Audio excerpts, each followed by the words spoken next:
Unatazama Swahilina TV, nuru katika imani.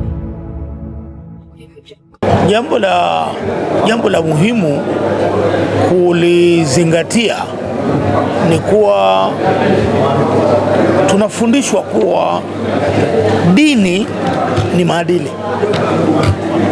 Dini ni maadili. Dini sio nguo unazovaa. Dini sio maneno unayoyasema. Dini ni maadili.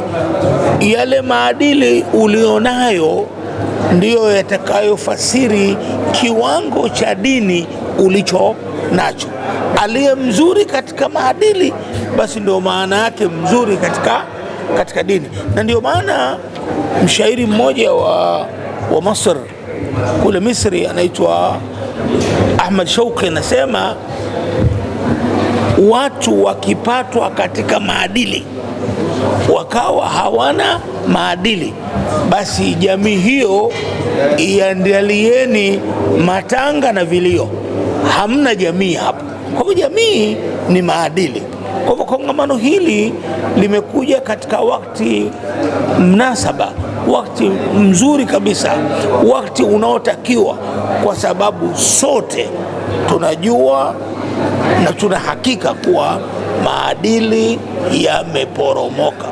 Ukiingia katika mitandao ya kijamii ukawaona watu wanavyojadili mambo mbalimbali na wanavyoamiliana bila ya ustaarabu, bila ya adabu, bila ya heshima, bila vyovyote vile, ukiona namna viongozi wanavyonangwa katika mitandao ya kijamii, ukiona namna wao wenyewe wanavyotusiana katika mitandao ya kijamii, ni dhahiri kwamba maadili jamii imeyapoteza. Na wakati mwingine pia yaweza kuwa tumekosea katika ulezi, kwa sababu kuna kulea na kuna kufuga. Watoto wengi sasa hivi wanafugwa badala ya kulelewa.